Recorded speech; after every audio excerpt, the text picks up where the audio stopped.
Dear learner, welcome to my video lecture series on object-oriented programming, mainly to discuss Java through BlueJ and Eclipse and other interfaces. This is part 15 of my video lecture series.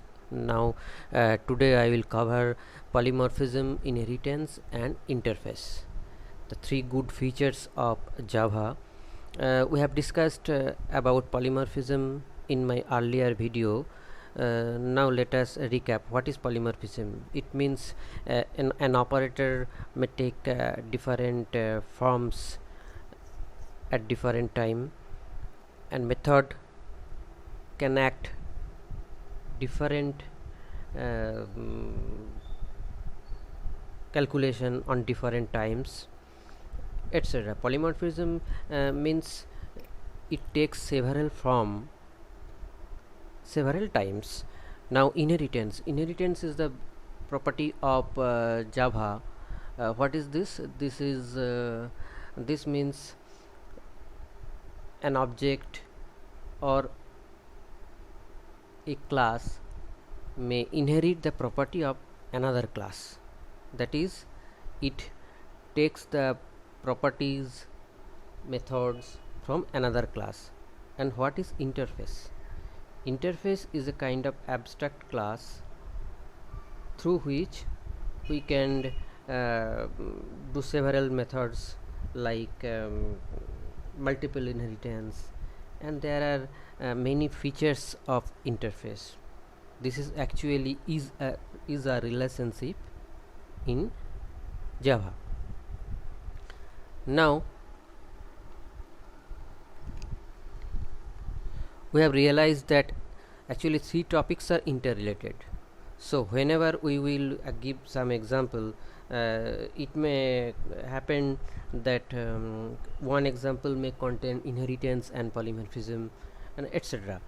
So to describe with programs, one or more topics may be appeared. We will discuss one or more than one topics from polymorphism, inheritance and interface at a time. Now what is polymorphism? Polymorphism in Java is a concept by which we can perform a single action in different ways, obviously at different times. Polymorphism is derived from two Greek words. One is poly, another one is morphs. The word poly means many and morphs means forms. So polymorphism means many forms. Now there are several kind of polymorphisms. As we are looking here: operator overloading, method overloading, method overriding, and dynamic method dispatch. Actually these three, operator overloading, method overloading and method overriding, are compile time polymorphism, and the dynamic method dispatch is runtime polymorphism. Now let us see. There are basically two major kinds of polymorphism. One is compile time polymorphism, another one is runtime polymorphism, which is also called dynamic method dispatch. Now it is possible to define two or more methods within the same class that share the same name, as long as their parameter declarations are different. Therefore method is said to be overloaded. We will look into the matter through some examples. To inherit a class, we have to simply incorporate the definition of one class into another by using the extend keywords. This is we are describing because how to write down a program to implement inheritance. In that case, the extend keyword is required. Now the third kind is dynamic method dispatch. Dynamic method dispatch is a mechanism by which a call to an overridden method is resolved at runtime rather than compile time. This is important because this is how Java implements runtime polymorphism. Runtime polymorphism can be done through dynamic method dispatch. Now, what is overriding? If we discuss, a superclass reference variable can refer to a subclass object. Java uses this fact to resolve calls to override method at runtime. Here is how. When an overridden method is called through a superclass reference, Java determines which version of the method to be executed based upon the type of the object being referred at the time of the call occurs. When a call occurs, the Java will interpret, or sorry, not interpreted, Java will determine which class will be called, which method will be called. When different types of objects are referred to, different versions of an overridden method will be called. It is the type of the object being referred to. There is a basic difference between overload and overriding. Here it is the type of the object being referred to, not the type of the reference variable. We will see that one method of variable float is different from one same method with variable double, etc.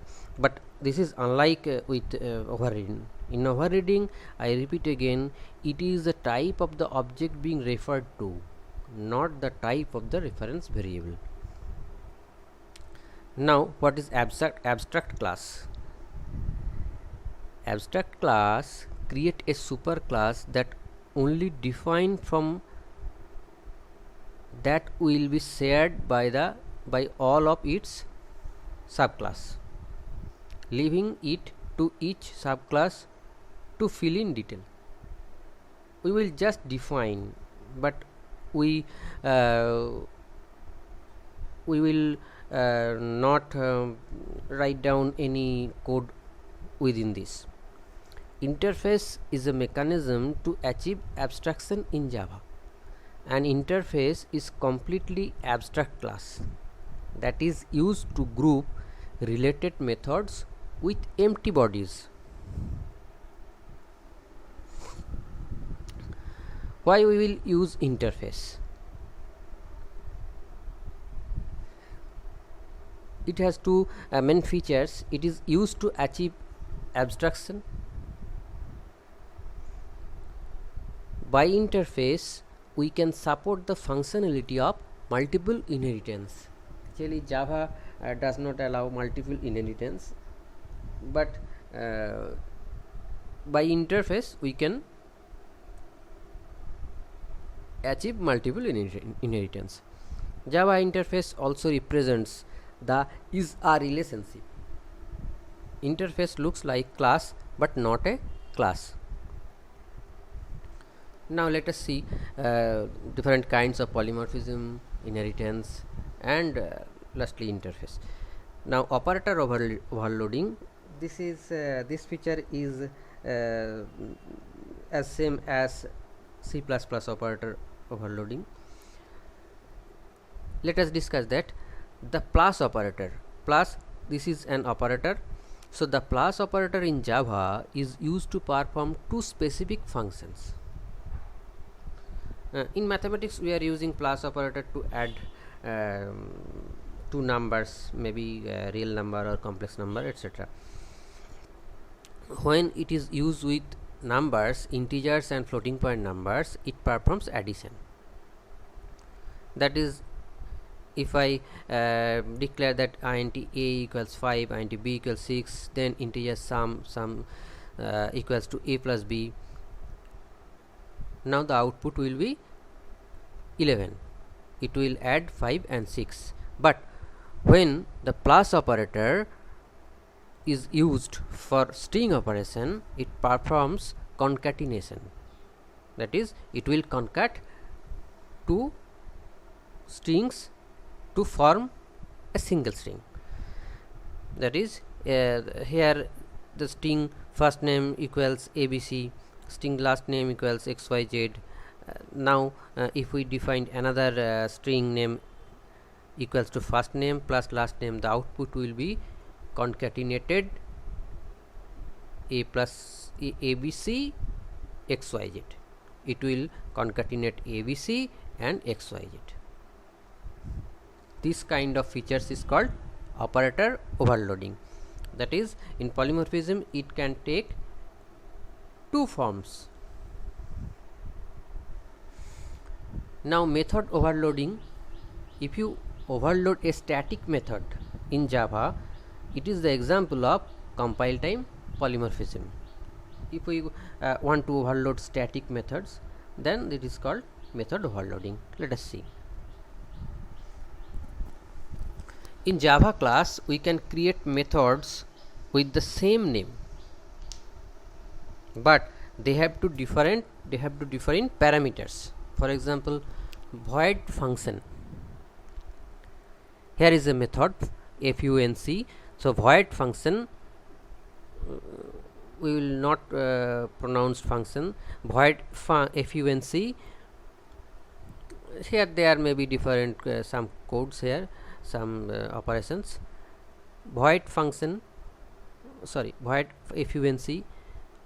Second one is void func int. It takes no parameter, it takes integer kind of parameter a. Float func double a.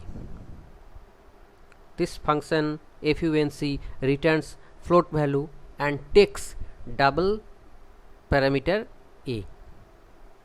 This func returns float value, but it takes two parameters. One is integer parameters a, another one is float parameters b.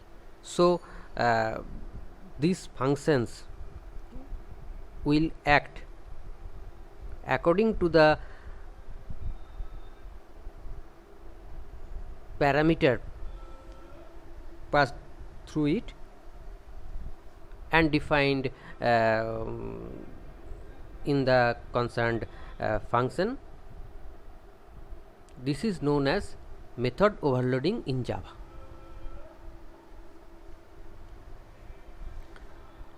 This is compile time polymorphism. Method operator overloading as well as method overloading at the compile time polymorphism. Now let us see an example. Class overload void demo int a. Here we would like to print the value of a. Now void demo int a int b. Here only one parameter int a, here two parameters int a int b. Here we would like to print the addition of two parameters a and b. No, no addition. Here we will print out only values of a and b. Okay. Now let us see double demo double a. Here the output will be a multiplied by a. Now let us see.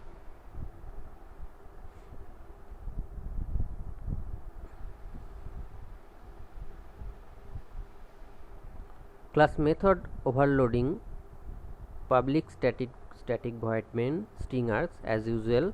Overload obj, new object, new overload, double result object dot demo 10. If we pass it object dot demo 10, that is one integer value will be passed. So this method will be called. So it will print only a. Now if we call if we call obj demo 10 and 20, now what it will happen? First one is just we have passed one parameter, one integer type of parameter, which got printed only value of this, and the second is we called the demo method with two parameters, two integer parameters 10 and 20. Now it will be printed 10 comma 20. Now result,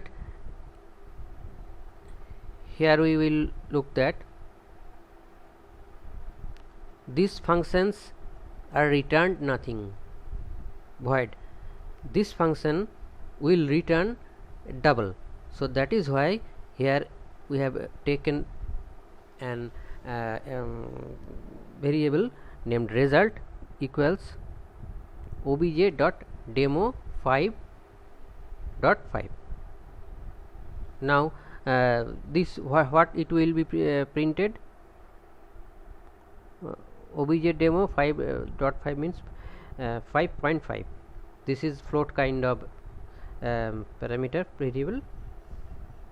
Now let us see the result. First one as usual it printed 10, and second one a and b printed 10 comma 20, and third one it is just printed the value of a.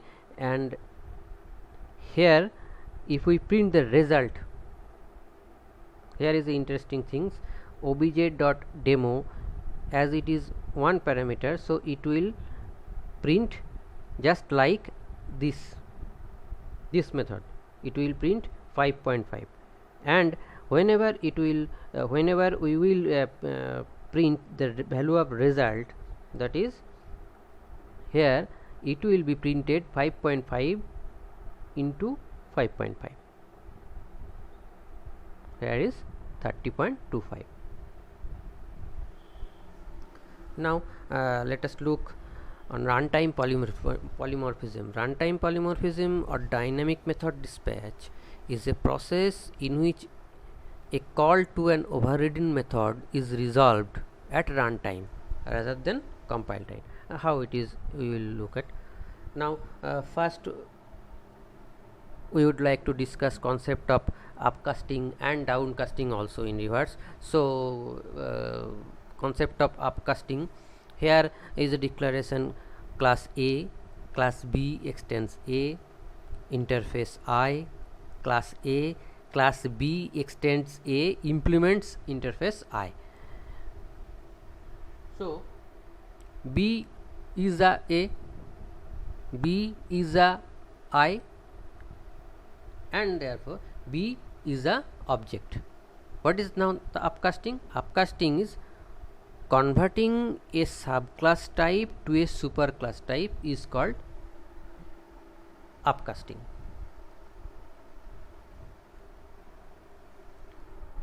Now let us take an example of method overriding. We have defined a class animal. This is superclass. Public void display info system.out I am a animal. This is very much straightforward. Class dog extends animal. Now we are creating another class which is dog extends animal. Now public void display info system.out.println I am a dog. Now here we are declaring class main public static void main string args dog d1 equals to new dog, then d1 dot display info, what it will be got printed. This is as because of this is a method overriding, it overrides the method of superclass, that is I am an animal will not be got printed. So here I am a dog will be printed. This method actually overrides the method of superclass display info. So output will be I am a dog. There are some rules for Java overriding. Let us see. Both the superclass and subclass must have the same method name. This is usual and straightforward. The same return type and the same parameter list. This is vital. The return type should be same and the parameter list should be same. We cannot override the method declared as final and static. We have marked it is a final, so we cannot override it. That is the final parameter, that is the final keyword is required to protect the method to be overriding. We should always override abstract methods of the superclass. In later video we will discuss on overriding abstract method and superclass. Super keyword. What is super keyword? It can be access the method of the superclass after overriding. Can we access it? The answer is yes. To access the method of the superclass from a subclass, we have to use the super keyword. Now let us take few examples. First one is simple example, and the software, the interface we have used is BlueJ. Here is a class we have defined, that is just human class, and his property it is a property 8. What is this? It will just print human is eating. Now let us take a subclass, that is class boy extends human. Boy is a human. This is part of overriding. Public void 8 system.out.println boy is eating. Public static void main string args boy object, new object boy is created, and we will call the child version of 8, that is we will call this one object dot 8. Now what it will got printed? It will print human is eating, or it will print boy is eating. Now I would like to state that we will create two classes and save it to the BlueJ interface like this, and unlike to other classes, it will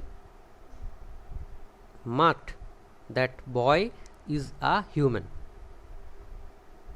This is in this situation, if we open the BlueJ software, we will see that which subclass inherits which superclass. This arrow will be depicted here. Now the output, what is this? Boy is eating. As because the method is overridden here, so the boy is eating will be got printed. Now take few examples. Class calculation, int z, public void addition, int xy, z equal to x plus y, system.out.println the sum of the given numbers, that is z. Another kind of calculation, public void subtraction, int xy, z equals x minus y, and here is the difference between two numbers z. Now let us define public class my class extends calculation. Public void multiplication, if we call, then z star x star y.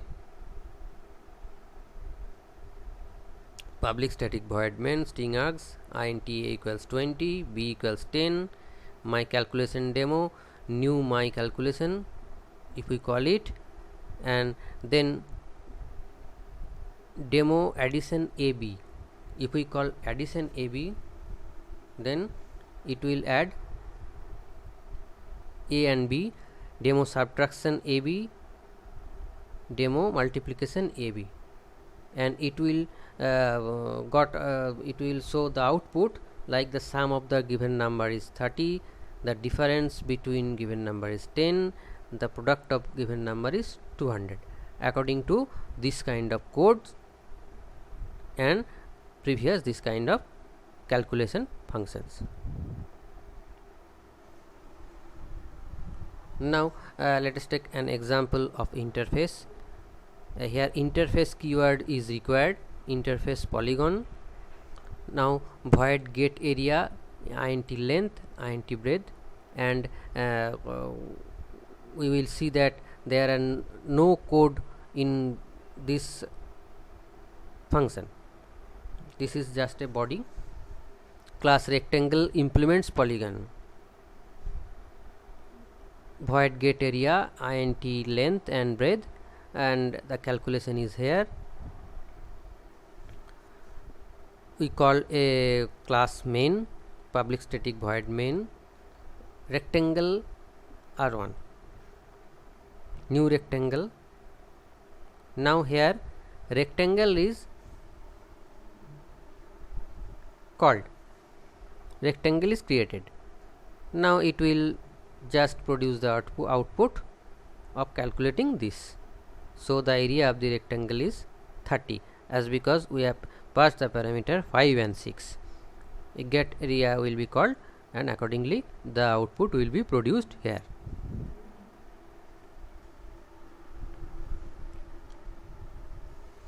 Now let us see how interface will how through interface the multiple inheritance will be achieved. In Java, multiple interface is not possible by extending classes. However, a class can implement multiple interfaces. This allows us to get functionality of multiple inheritance in Java. For example, if we see the line of code here, interface line, interface polygon, class rectangle implements line and polygon.